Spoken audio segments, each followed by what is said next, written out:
اللہ کریم نے جو قرآن کی شان بیان فرمائی، الف لام میم تلک آیات الکتاب الحکیم، الف لام میم یہ حکمت والی کتاب کی آیتیں ہیں.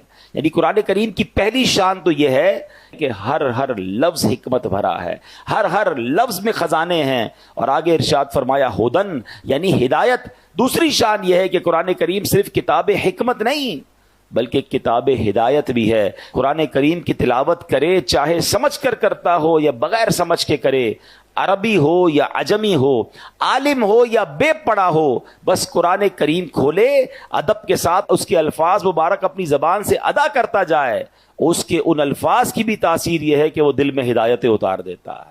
سمجھ نہ بھی آئے تو تلاوت قرآن امپیکٹ رکھتی ہے. آج بھی آپ دیکھ لیں، ہم میں بہت سارے ایسے لوگ ہیں جن کو قرآن سمجھ نہیں آتا، لیکن کوئی بہترین قاری تلاوت کرے، کوئی بہترین قاری تراویح میں پڑھ رہا ہو تو قرآن سنتے جائیں تو دل نرم ہو جاتا ہے، آنکھوں سے آنسو نکلنا شروع ہو جاتے ہیں. اٹ مینز قرآن دل پر براہ راست اثر کرتا ہے. اور آگے فرمایا وَرَحْمَةً لِّلْمُحْسِنِينَ، اور رحمت ہیں نیکوں کے لیے. تو قرآن کریم کی تیسری شان کیا ہے؟ جو اول تا آخر رحمت ہی رحمت ہے.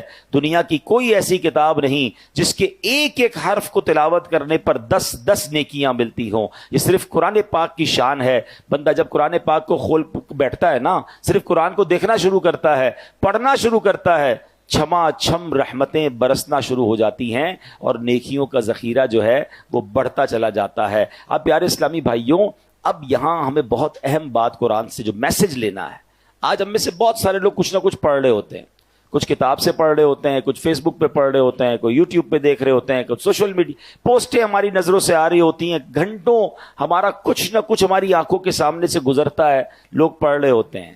کچھ بھی پڑھنا ہو اس میں پہلی بات یہ چیک کرنی ہے کہ پڑھ کر ہدایت ملے تو پڑھ لو، فضولیات پر مبنی ہے تو بچ جاؤ. جو پڑھ رہے ہو اس سے حکمت و نصیحت ملتی ہے تو پڑھ لو، فضولیات ہیں، گمراہی آتی ہے، نیکی سے دور ہو جاؤ گے، اس سے بچ جاؤ. اگر اسے پڑھ کر ثواب ملنے کی امید ہے تو پڑھ لو، اور ثواب ملنے کی امید نہیں بلکہ گناہ کی امید ہے، اس سے بچ جاؤ. تو اب یہ کلیہ سامنے رکھ لیں کہ کیا دیکھنا ہے، کیا سننا ہے، کیا نہیں سننا، کیا پڑھنا ہے، کیا نہیں پڑھنا. اگر یہ بات ہمیں سمجھ آ جائے تو قرآن نے اپنی شان بھی بیان کر دی اور رہتی دنیا کو پڑھنا، سننا، دیکھنا کیا ہے اور کیا نہیں دیکھنا اس کا فارمولہ بھی بتا دیا.